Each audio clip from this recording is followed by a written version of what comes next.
Je vous invite à vous lever.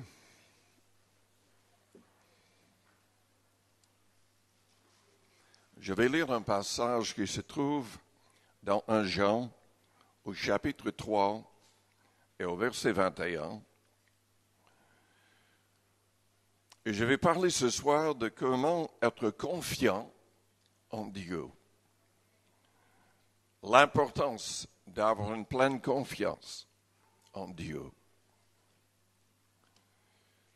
1 Jean, au chapitre 3, au verset 21, nous dit « Si notre cœur ne nous condamne pas,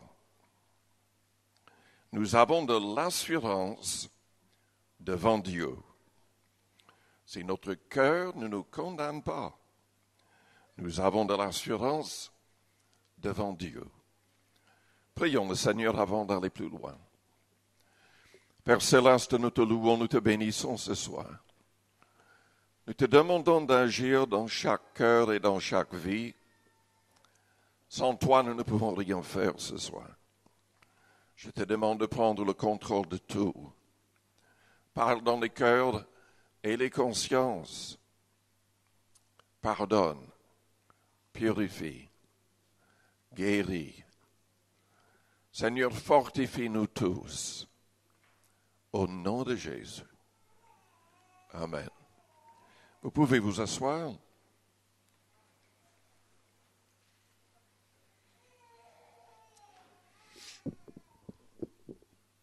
Nous devrions tous être confiants en Dieu. Job, en dépit de tous ses problèmes, et vous vous souvenez de ses problèmes, il avait perdu tous ses enfants, tous meurent, il perd tous ses biens, et ensuite il est couvert d'ulcères de la tête jusqu'aux pieds. Il est méconnaissable, et ses soi-disant amis ne font rien d'autre que de l'accuser. Sa femme est tellement remplie d'amertume à cause de la perte de ses enfants qu'elle lui dit un jour, mais maudit Dieu et meurt. Mais Job, il dit à ses amis, ou à tout le monde, je sais que mon Rédempteur vit. Et même si ma peau est détruite, je le verrai avec mes yeux, je serai debout devant lui. L'apôtre Paul, peu de temps avant sa mort, il savait par l'Esprit Saint qu'il allait être un martyr. Et il a dit, la mort m'est un gain. Il y a une couronne de justice qui m'est réservée. Et nous voyons à maintes reprises dans la Bible les hommes et les femmes de Dieu qui manifestent cette confiance, cette assurance en Dieu. Je vous pose la question ce soir, est-ce que vous avez cette assurance? Jean a dit, si notre cœur ne nous condamne pas, nous avons de l'assurance devant Dieu. Malheureusement, il y a énormément de gens qui sont troublés par leur cœur, par leur conscience, parce que quelque chose n'est pas réglé, parce qu'ils n'ont pas fait le nécessaire pour être véritablement en règle avec Dieu. Il y a plein de gens dans les églises partout dans le monde qui viennent aux réunions depuis je ne sais pas combien de temps, mais ils ne sont toujours même pas baptisés. Il y en a d'autres qui sont chrétiens depuis des années, n'ont toujours pas fait l'expérience de la Pentecôte, avec le signe miraculeux de parler en langue. Il y a d'autres qui n'arrivent même pas à chasser l'amertume de leur cœur, qui n'arrivent pas à pardonner. Si notre cœur ne nous condamne pas, nous avons de l'assurance devant Dieu. C'est indispensable que nous avons cette assurance. Et c'est indispensable que nous ayons la certitude d'être pardonnés par Dieu. Il y a plein de gens dans les églises qui ne sont pas pardonnés. Parce que Dieu ne pardonne pas juste parce qu'on confesse ses péchés. Il y a énormément de gens qui croient que c'est tout ce qui est nécessaire. Confesser ses fautes, Dieu va pardonner, mais ce n'est pas ce que la Bible dit. Oui, c'est indispensable de confesser ses péchés. Mais c'est aussi indispensable d'abandonner le péché. Selon Proverbe 11 au verset 28, celui qui cache ses transgressions ne prospère point, mais celui qui les avoue et les délaisse trouvera miséricorde. Non, il n'y aura point de miséricorde pour la personne qui reste attachée à son péché. Nous devons décider dans nos cœurs d'abandonner tout péché. Mais ce n'est pas suffisant. Parce que par nous-mêmes, nous n'arriverons pas à abandonner tout péché. Nous devons vraiment chercher la face du Seigneur. Parfois, c'est nécessaire de jeûner, et même de jeûner longuement.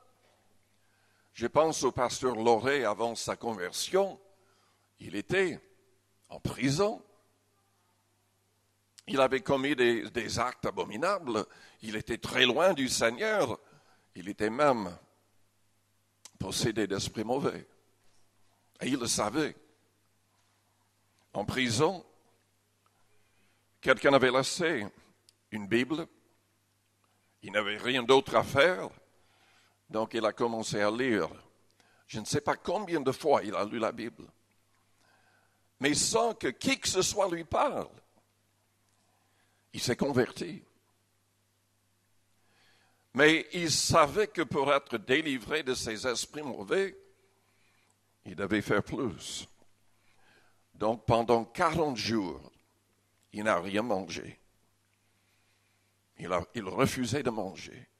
Il jeûnait, il priait, jusqu'à ce que le Seigneur le délivre pleinement de tous ses démons. Quand il est parti de prison, il a étudié, il a fait le nécessaire pour devenir pasteur. Et je ne sais pas ce qu'il a fait pendant tout son ministère. Je l'ai rencontré en arrivant à Paris. Et je sais à l'époque, il est décédé maintenant, mais il ne prêchait pas uniquement le dimanche ou le mardi, le vendredi. Il prêchait tous les soirs. Oui, il avait un bâtiment avec la possibilité de venir tous les jours. Mais vous savez, il y a plein de gens qui ont la possibilité, mais qui ne le font pas. Il était vraiment engagé avec le Seigneur.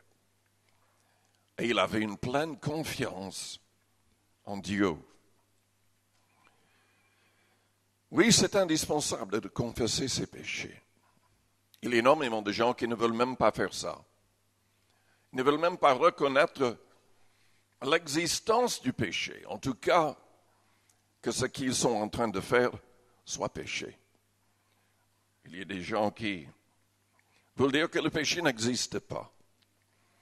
Et la Bible nous dit dans 1 Jean, chapitre 1er, au verset 9, « Si nous confessons nos péchés, il est fidèle et juste pour nous les pardonner et pour nous purifier de toute iniquité. » Mais attention, on ne confesse pas ses péchés n'importe comment, n'importe qui. Nous confessons nos péchés à Dieu. Malheur à l'homme qui se confie dans l'homme, qui place sa confiance dans un homme. La Bible le dit. Nous pouvons demander aux autres de prier pour nous, Et dans le cas de maladie, nous pouvons confesser, nous devrions même confesser nos péchés aux anciens pour qu'ils prient de manière précise pour nous. Mais ce ne sont pas les hommes qui peuvent nous pardonner. C'est Dieu. Donc nous devons en premier confesser nos péchés à Dieu. Non, nous ne sommes pas catholiques, nous ne faisons pas partie de l'Église catholique. Et nous croyons que ce qui est pratiqué dans cette Église est complètement contre la Bible. Déjà, c'est contre la Bible d'appeler un homme religieux, de lui donner le titre de père. Jésus l'a interdit dans Matthieu 23. Et ce n'est pas un homme qui peut nous pardonner de la part de Dieu. Un homme peut nous pardonner si nous avons péché contre lui et nous lui demandons pardon pour ce péché contre lui. Mais les péchés contre Dieu, ce n'est que Dieu qui peut nous pardonner. Et les hommes peuvent tromper les autres hommes, mais Dieu ne sera jamais trompé. Il voit nos cœurs. Et Dieu nous juge même au niveau de nos pensées. Peut-être que nous avons l'apparence de piété. Peut-être que nous sommes fidèles aux réunions. Et nous faisons toutes sortes de choses, entre guillemets, au nom du Seigneur. Mais qu'est-ce qui se passe dans nos cœurs, dans nos pensées, quand nous sommes seuls? Est-ce que nous sommes disciplinés pour chasser toute pensée mauvaise ou est-ce que nous permettons que la convoitise ou d'autres péchés restent dans nos cœurs? Dieu nous juge au niveau de nos cœurs. À l'époque de Noé, Dieu s'est repenti d'avoir créé l'homme parce qu'il a constaté que ses pensées se penchaient continuellement vers le mal. Et le monde à l'époque était rempli de violence et de toutes sortes de crimes à cause de cela.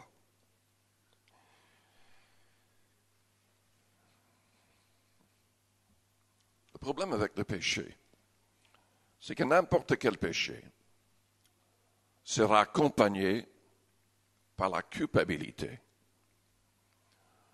Si vous permettez que le moindre péché reste dans votre vie, dans votre cœur, vous ne pourrez pas avoir une pleine confiance.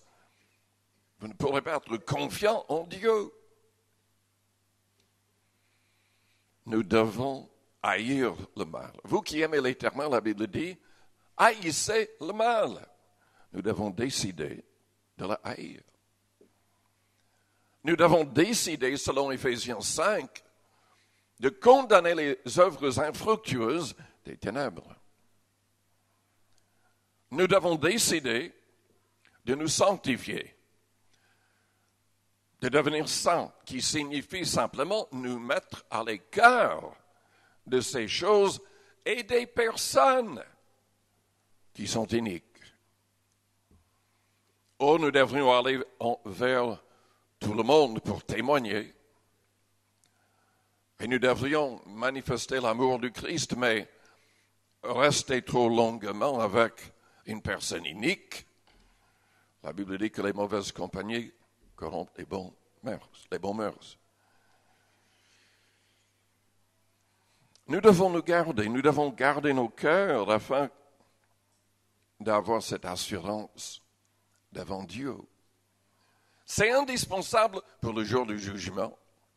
C'est indispensable si nous voulons que nos prières soient exaucées. Est-ce que vous voulez que vos prières soient exaucées?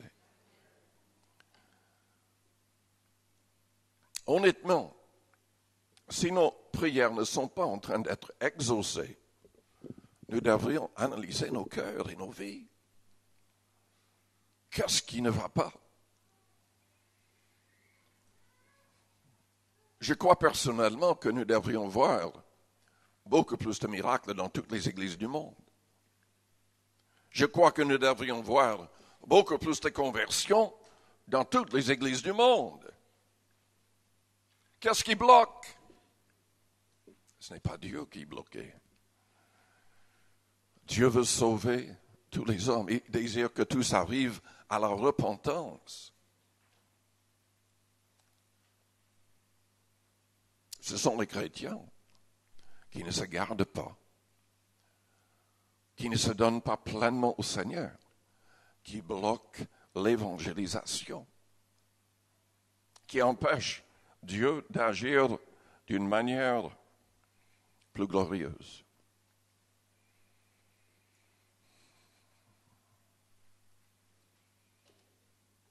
Lisons quelques passages dans 1 Timothée, au chapitre 2.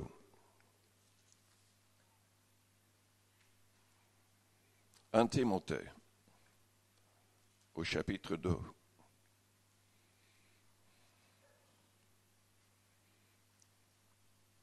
Lisons à partir du verset 1er.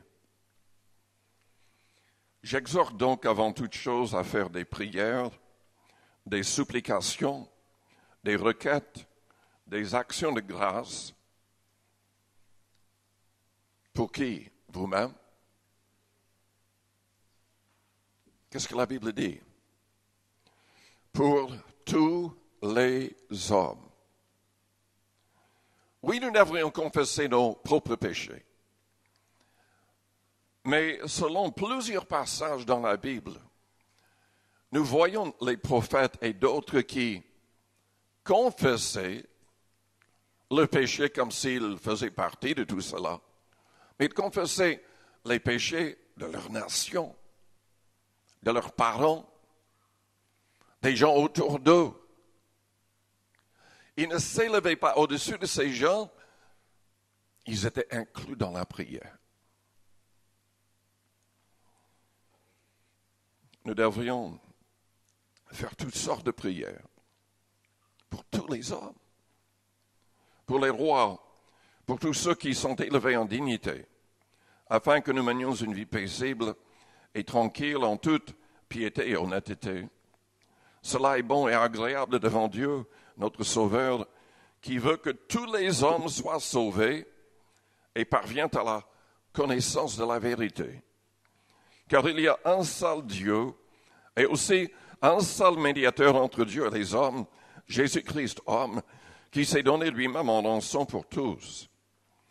C'est là le témoignage rendu en son propre temps et pour lequel j'ai été établi prédicateur et apôtre. Je dis la vérité, je ne mens pas, chargé d'instruire les païens dans la foi et la vérité. Je veux donc que les hommes prient en tout lieu en élevant des mains pures, sans colère ni mauvaise pensée. Ce passage souligne l'importance que nous ayons des cœurs remplis de compassion pour tous les hommes, que nous voyons les choses comme Dieu les voit. Dieu veut que tous les hommes soient sauvés. Il désire que nous puissions prier dans ce sens, que nous puissions agir dans ce sens. Mais il y a une autre réalité soulignée dans ce passage.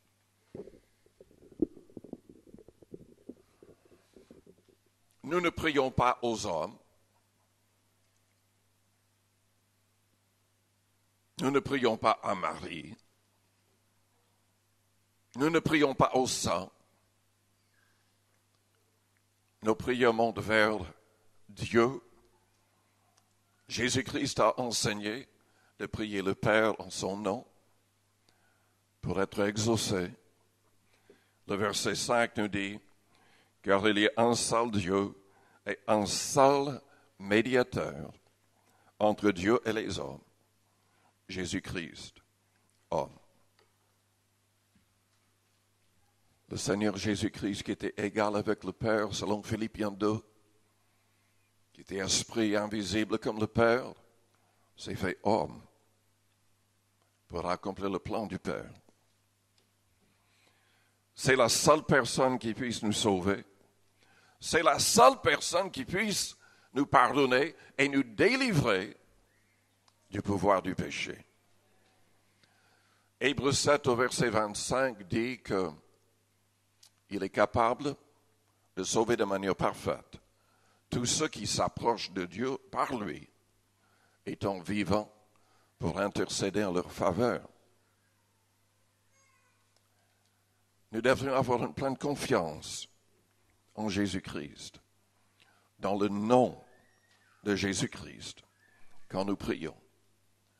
Nous ne devrions jamais penser que quelqu'un d'autre peut nous aider comme lui. Et il n'a pas besoin d'être influencé par sa mère ou par un saint ou par qui que ce soit d'autre. Il nous aime. Il s'est donné volontairement sur la croix.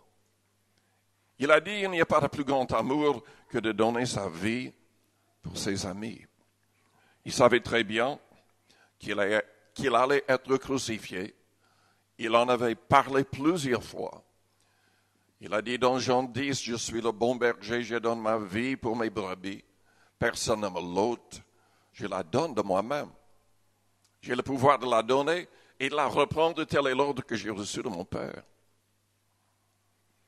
Jésus-Christ est le seul médiateur entre Dieu et les hommes. Et il désire avoir une relation réelle et profonde avec tout homme. Il a dit, je suis le chemin, la vérité et la vie. Nul ne vient au Père que par moi. Il a dit aussi dans Jean 6, je ne mettrai point dehors celui qui vient à moi. Celui qui vient à moi. Vous pouvez demander que d'autres prient pour vous. Surtout que d'autres prient pour votre guérison si vous êtes malade. On le fait avec l'imposition des mains. Dans certains cas, avec l'onction d'huile, selon Jacques 5. Mais dans tous les cas de figure, la Bible nous invite à prier nous-mêmes en premier, à chercher sa face, à nous mettre en question, surtout dans le cas de la maladie. Nous devons confesser nos fautes à Dieu et dans ce cas-là même aux anciens. Nous devons prier les uns pour les autres pour que nous soyons guéris. Mais allons plus loin. Dans Marc 11 au verset 25.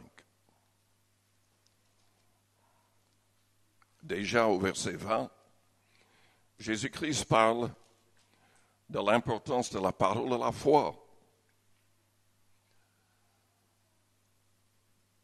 Pour avoir confiance en Dieu, nous devons avoir la foi dans nos cœurs. Selon Hébreux 11 au verset 6, sans la foi, il est impossible de lui être agréable. Car celui qui s'approche de Dieu doit croire qu'il existe et qu'il est le rémunérateur de ceux qui le cherchent. Dans Marc 11, il parle de l'importance de la parole de la foi, que si nous disons quelque chose, sans douter, la chose s'accomplira. Même jusqu'à transporter une montagne. Il parlait de la prière. Mais il a ajouté quelque chose au verset 25. Si nous voulons que nos prières marchent, que nos prières soient exaucées, que la parole de la foi marche, nous devons être en règle. Nous devons avoir un cœur qui ne nous condamne pas. Lorsque vous êtes debout faisant votre prière, si vous avez quelque chose contre quelqu'un, pardonnez, afin que votre Père qui est dans les cieux vous pardonne aussi vos offenses. Mais si vous ne pardonnez pas, votre Père qui est dans les cieux ne vous pardonnera pas non plus vos offenses.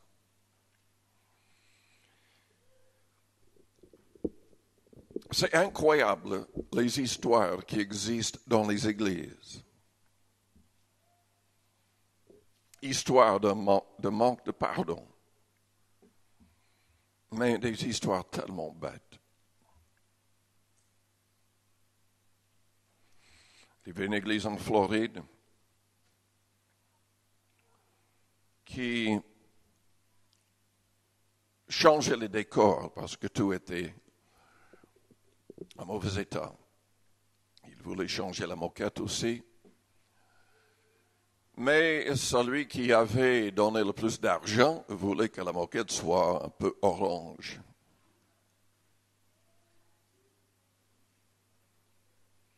Il y avait une époque où, même psychologiquement, ils mettaient orange dans les avions et dans tous les bâtiments parce que, soi-disant, les psychologues disaient que cette couleur aidait les gens d'une certaine manière.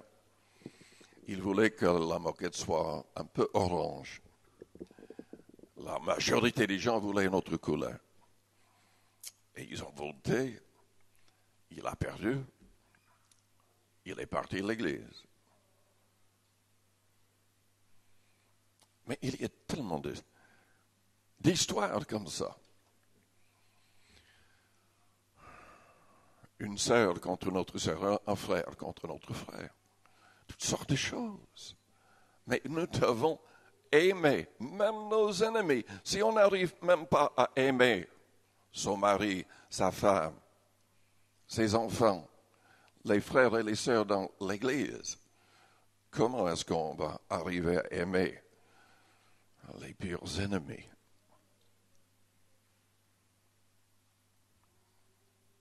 Nous devons pardonner ou Dieu ne nous pardonnera pas et il n'exaucera pas nos prières.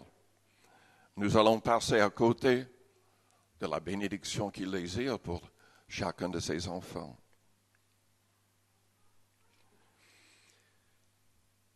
Comment avoir une pleine confiance, une pleine assurance en Dieu? Comment être vraiment confiant?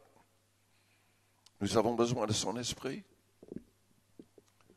Même pour aimer ses ennemis, la clé, c'est son esprit en nous.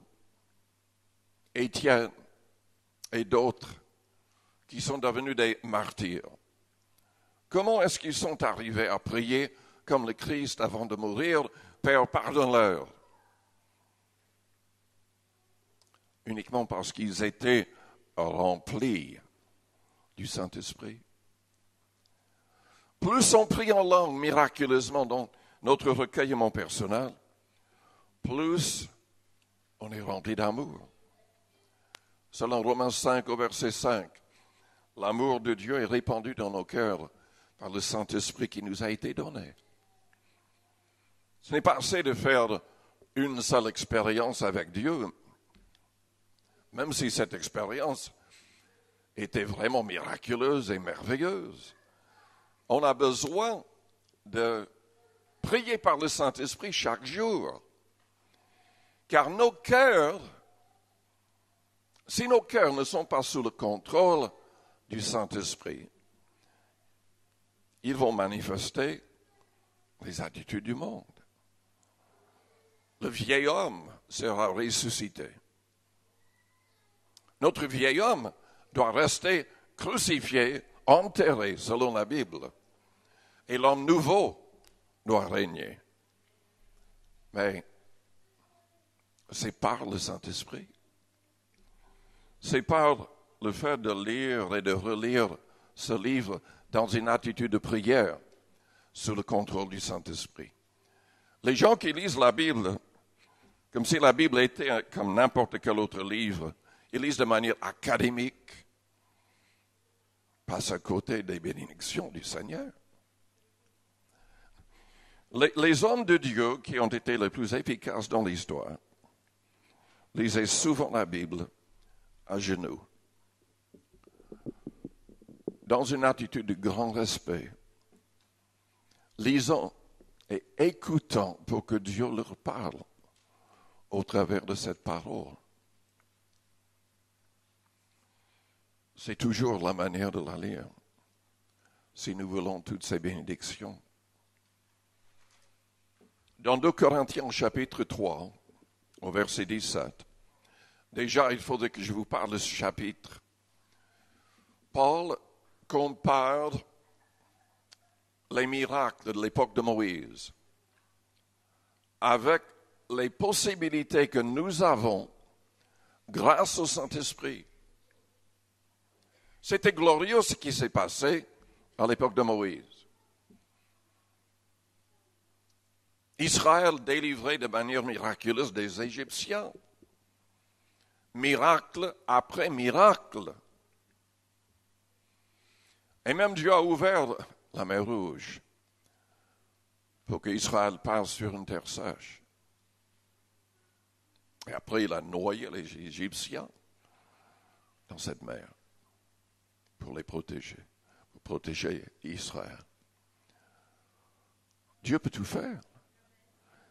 Mais Paul dit que si on laisse vraiment toute la place au Saint-Esprit dans nos cœurs, dans nos vies,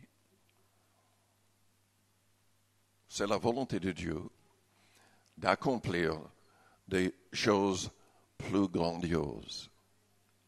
C'est Paul qui l'a dit. Jésus a parlé de la même manière dans Jean 14. Mais est-ce que nous croyons ces choses? Est-ce que nous voulons ces choses? Est-ce que nous allons prier, jeûner, prier par l'Esprit assez pour que ces choses arrivent? Est-ce que nous allons garder nos cœurs pour que nos cœurs ne nous condamnent pas? Pour que nos cœurs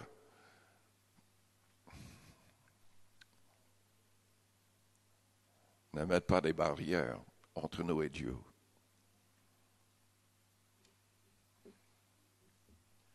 Selon 2 Corinthiens 3, verset 17, le Seigneur, c'est l'Esprit. L'Esprit, c'est le Seigneur. Et là où est l'Esprit du Seigneur, là est la liberté. Non pas la liberté du péché, la liberté du péché. Qu'on soit libre, qu'on ne soit pas esclave du péché. Jésus a dit dans Jean 8 que si quelqu'un se livrait au péché, cette personne deviendrait esclave du péché. Il a dit, si donc le Fils vous a affranchi, vous serez réellement libre. Au verset 30, il avait expliqué que c'est au travers de sa parole qu'on sera libéré. Nous devons demeurer dans sa parole pour être de vrais disciples. Pour être efficaces, nous devons nous approcher du Seigneur. 2 Corinthiens 3 dit que le Saint-Esprit désire nous façonner chaque jour un peu plus à l'image de Jésus-Christ. De gloire en gloire, la Bible dit. Mais est-ce que nous permettons au Saint-Esprit de le faire?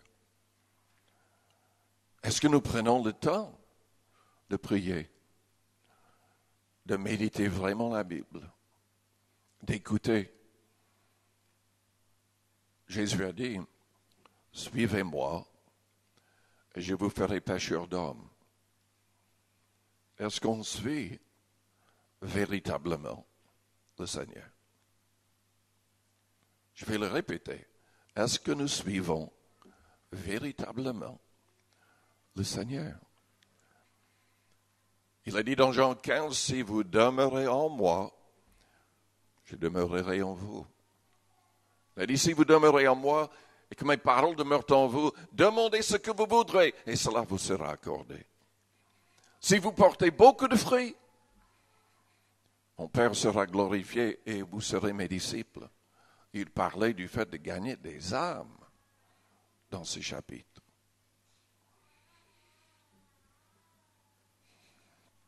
Nous aurons une pleine confiance, nous serons de plus en plus confiants si nous travaillons, écoutez-moi bien, non pas pour le Seigneur, mais avec le Seigneur. Il y a énormément de gens qui travaillent pour le Seigneur, mais qui ne travaillent jamais avec le Seigneur. Énormément de gens qui s'appuient sur leur propre sagesse, mais ne suivent pas Jésus-Christ. Pierre est allé avec les autres disciples à la pêche. Ils ont travaillé toute la nuit, ils n'ont rien attrapé. Le lendemain matin, Jésus leur a dit, du bord du lac, mais jetez les filets de l'autre côté, à quelques mètres. Ils avaient manqué la bénédiction par quelques mètres. De l'autre côté, il y avait tellement de poissons que les bateaux ont commencé à s'enfoncer dans la mer. Combien c'est important de travailler avec le Seigneur. En renonçant à toute paresse, en étant zélé. La Bible en parle dans Romains 12 et ailleurs. La Bible nous dit dans 1 Corinthiens 15, déjà Paul parle du fait qu'au moment de la mort, ce sera un jour de victoire pour le vrai chrétien. La mort sera engloutie dans la victoire grâce à Jésus-Christ. Mais il termine en disant, à cause de cela, nous devrions travailler de mieux en mieux à l'œuvre du Seigneur, sachant que notre travail ne sera pas en vain. Si notre cœur nous condamne, notre travail sera en vain. Si nous ne restons pas libres du pouvoir du péché, tout sera en vain. L'apôtre Paul a dit dans Corinthiens 9 au verset 27, « Je traite durement mon corps et je le tiens assujetti, de peur d'être moi-même rejeté, après avoir prêché l'Évangile aux autres. » Nous devons garder nos cœurs. Nous devons garder notre relation avec le Seigneur. Nous devons suivre le Seigneur. C'est lui notre victoire. C'est lui notre sanctification, notre rédemption. C'est lui qui est tout pour le croyant. Restez attachés au Seigneur et vous resterez toujours debout, vous serez toujours bénis. Vous serez acceptés au jour du jugement. Je vous invite à fermer vos yeux, à courber vos fronts.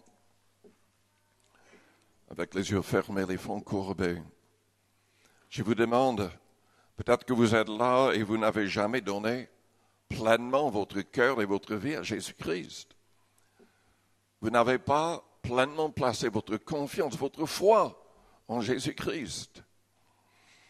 J'ai prié pour une femme possédée d'une légion de démons en Suisse, il y a des années. Après toute une nuit de prière, chassant toutes sortes de démons qui donnaient leur nom avant de partir, nous nous sommes rendus compte que cette femme n'allait jamais rester libre. Parce qu'elle nous mentait, parce qu'elle ne croyait même pas en Christ, elle ne voulait pas suivre le Christ. C'est une femme très très riche, selon certains, la femme la plus riche en Suisse. Et quand elle était revenue à elle-même, elle nous a parlé, elle a dit qu'elle ne pouvait pas avoir confiance en Christ, elle avait sa confiance en elle-même, dans ses propres richesses. Il y a beaucoup de gens qui se confient dans toutes sortes de choses. Mais la seule personne en qui on peut avoir confiance, c'est Jésus-Christ. C'est la seule personne qui peut vous sauver. Mais nous devons le faire pleinement. Pleinement. Nous devons demander au Seigneur de, non pas simplement de nous pardonner, mais de transformer notre vie, notre manière de penser, de parler, d'agir et de réagir. Est-ce que vous avez permis à Jésus-Christ de vous purifier de toute iniquité? Si vous avez besoin de prière ce soir, parce que vous voulez lui donner tout votre cœur, toute votre vie, vous voulez que votre cœur ne vous condamne pas, je voudrais prier pour vous. Pendant que les yeux restent fermés, les fronts courbés, faites-moi signe en élevant votre main.